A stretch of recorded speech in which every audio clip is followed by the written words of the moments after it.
Eh bien, bonjour à tous, j'espère que vous avez la forme. Et oulala, cette semaine de fou sur les marchés, notamment la crypto, ça a été juste un petit carnage quand même. Donc, on va voir ce que ça a donné sur notre portefeuille Strike. J'espère sincèrement que vous n'êtes pas affecté ou légèrement affecté par ce qui s'est passé sur le stablecoin, pardon. Terra de la blockchain Luna. Mais c'était chaud cette semaine. C'est pour ça qu'on vous a fait un point mardi soir, je crois, pour vous dire qu'on avait mis en place des bear call spread qu'on va détailler juste après. Donc le point sur le portefeuille Strike, déjà un petit point sur le marché. Donc on a le SPX, l'indice sur le SP500. Donc qui depuis le début de l'année est sur un moins 16,11%, sur un mois est à moins 9,15%, et sur les 5 derniers jours, du 10 au 14, on est sur... du 9 au 14, pardon, on est sur un moins 0,87, donc tendance baissière. Même si mercredi, jeudi, c'était Terracon, enfin ça partait vraiment très mal.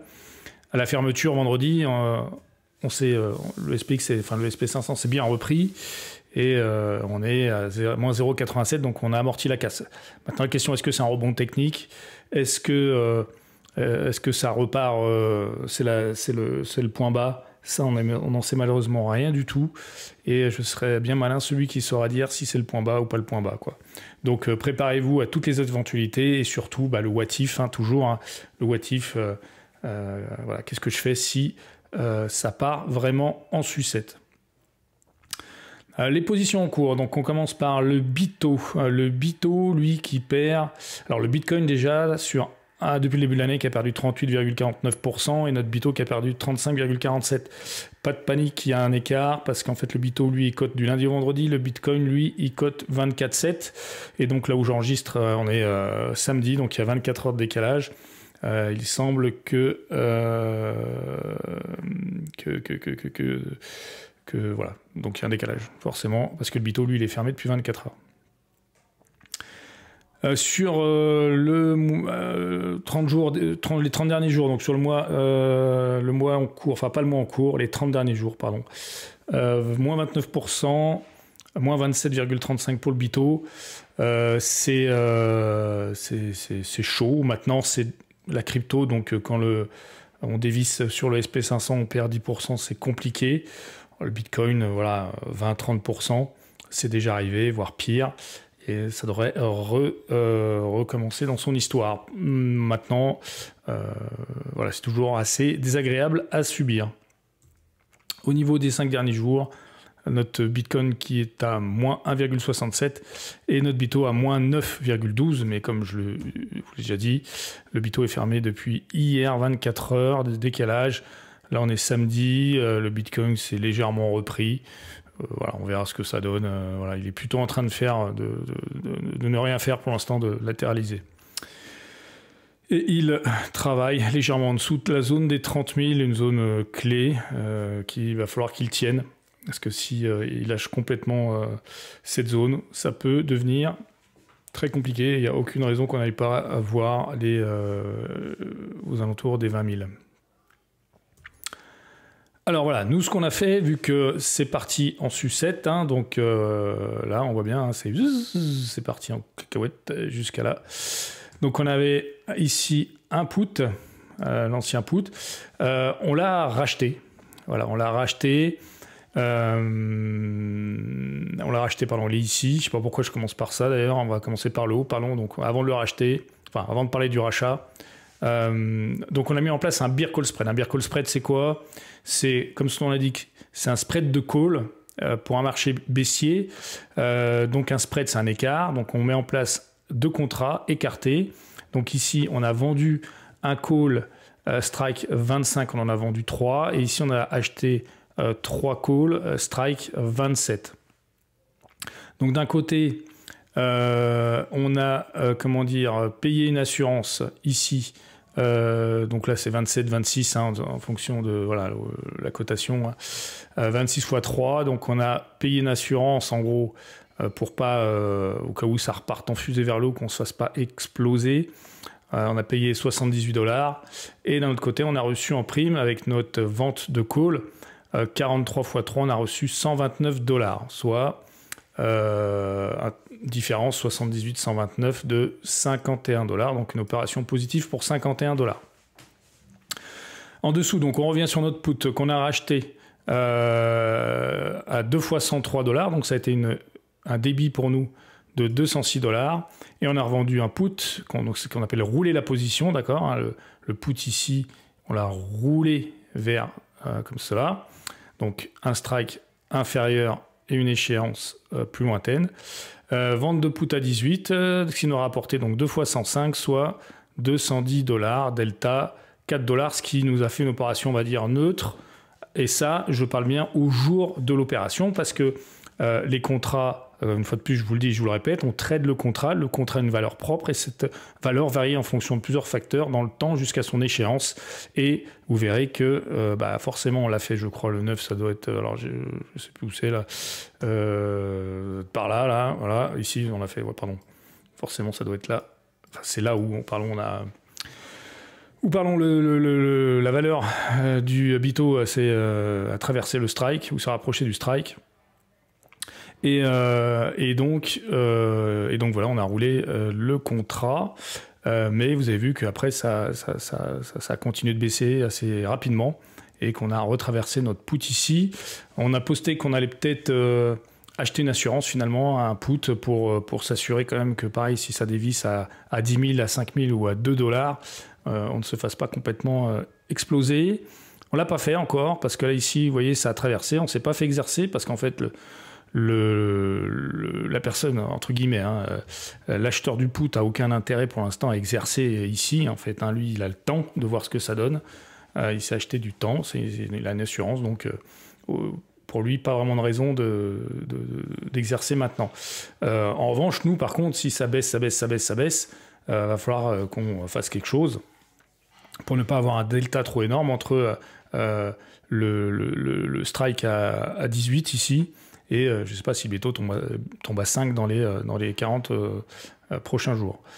Donc voilà ce qu'on a fait pour limiter entre guillemets la casse. Malheureusement, ça n'a pas suffi, vous verrez, parce que comme je vous l'ai dit, le cours est passé ici enfin il grenouille autour du strike, donc sa valeur a augmenté.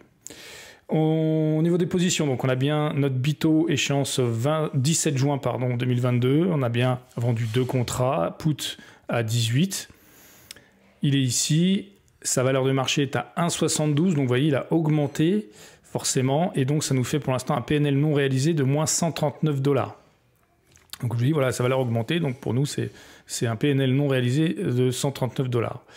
Ici, on a notre Beer Call Spread, qui a donc 2 valeurs, du coup, vu qu'il y a 2 contrats, 0,25, 0,14, qui nous fait un PNL pour un 47 et un moins 40 pour l'autre, donc on a un delta de 7 $. Positif sur ce Beer Call Spread.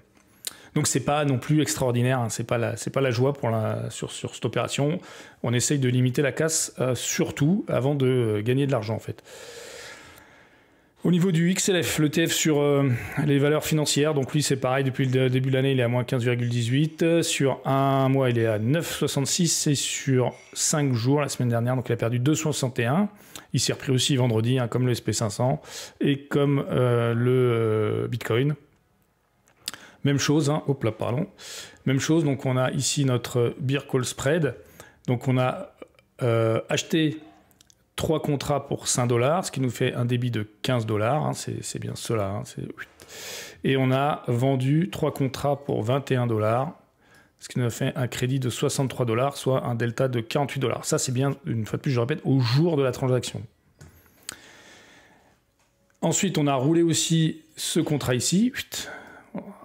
Là, ça veut dire qu'on a racheté 2 fois 78 $. Ça cotait à ce moment-là. Donc, ça nous a fait un débit de 156. Et on a revendu à un strike 33 les 2 contrats pour 96 $, soit un crédit de 192 $, ce qui nous a fait au jour de l'opération un crédit total de l'opération de 36 $. Alors ça aurait été très bien si à ce moment-là, XLF aurait rebondi et serait parti vers une hausse. Malheureusement, pareil, ça a baissé, donc ces valeurs-là voilà, ont évolué et sont en notre défaveur actuellement. Donc on a bien nos deux contrats XLF vendus, voilà, échéance toujours pareil, 17 juin. On a bien notre beer call spread avec x3. Donc XLF ici et le beer call spread. Donc on a à 0,98 pour la vente de put et à 0,13 et 0,02 pour le beer call spread, ce qui nous fait un PNL non réalisé actuellement pour moins 9 pour l'un et plus 5 pour l'autre. Donc c'est plutôt neutre en fait sur le portefeuille. Ce qui nous a fait vraiment mal cette semaine, c'est la crypto et ce qui se passe sur la crypto. Donc au niveau du portefeuille, au niveau des performances, donc avril c'était pas terrible, c'était voilà, mai ça va, on va voir. On est quoi? On est le 14, on a mis à la moitié du mois. Donc il peut encore se passer plein de choses pendant les 2 prochaines semaines. Donc on va voir. Donc moins 2,82 pour le portefeuille, ce qui nous fait en dollars un moins 291 $, et ce qui nous fait en performance, non pardon, en performance, pardon, on est à 3,4 $ depuis le début du contrat. Donc vous voyez, ça nous a fait quand même un petit peu bobo sur la performance, on va pas se mentir. Ici, là, mais comme on est quand même exposé à la crypto, quelque part, voilà, on aurait pu perdre pas 2%, enfin là on a un moins 2% depuis le mois, on aurait pu être à moins 10% si on possédait du Bitcoin en propre. Voilà. Bon, ce qui n'est pas non plus sur le Bitcoin un truc extraordinaire, mais voilà, on a pris une perte quand même là, c'est le pire. Finalement, on va pas se mentir, hein, c'est la pire semaine qu'on ait eue sur le portefeuille quand même depuis fin septembre, début novembre, fin septembre, début octobre. Semaine très très compliquée. On a été obligé d'agir. Hein. D'habitude, on n'agit pas ou très peu. Hein. On fait un contrat, on vend des contrats une fois par mois, on revient le mois d'après. Et ça va, il n'y a pas besoin de s'exciter. Là, il a fallu agir, mettre en place ce beer call spread, et ça se trouve, on va réagir la semaine prochaine si la situation continue de se dégrader, soit en achetant des puts, soit on peut clôturer les positions aussi, hein, on peut prendre notre perte. Si on sent vraiment qu'au niveau du Bitcoin, ça part vraiment en sucette, il y a la possibilité aussi de tout clôturer et de sortir le bito du portefeuille en accusant une perte. C'est possible. Et donc, et on peut aussi on peut remettre en place, d'autres beer call spread aussi pour essayer d'aller rechercher, d'amortir la chute si on voit que ça latéralise ou que ça évolue de manière latérale. Voilà. Maintenant, on va pas se mentir, si ça dérape complètement, je pense qu'on s'achètera une assurance pour figer la position, figer la perte et connaître la perte max qu'on aura sur notre position. Et si ça part vraiment en sucette, on exercera notre droit de revendre au prix qu'on aura dit, mais qui accusera quand même une perte, on va pas se mentir. Et puis voilà, c'est le trading, il n'y a pas de souci. Néanmoins, la situation est quand même assez exceptionnelle. Et nous, on trouve que ça va quand même. Ça aurait pu être, on pourrait être bien pire si on possédait les actifs en propre. Voilà, j'espère que ce point vous a plu. Si vous avez des questions, n'hésitez pas à les poser en commentaire. Je vous souhaite une bonne semaine. J'espère que ça va aller un peu mieux sur les marchés, que ça sera moins volatile. Enfin, c'est même pas volatile là, c'est moins violent tout simplement. Et qu'on va pouvoir se poser un peu et mettre en place des stratégies qui pourraient nous permettre de reprendre un peu de profit. Voilà, je vous dis à très bientôt. On reste en contact sur nos réseaux. N'oubliez pas de vous abonner, cliquer, liker, tout ça. Et je vous dis ciao!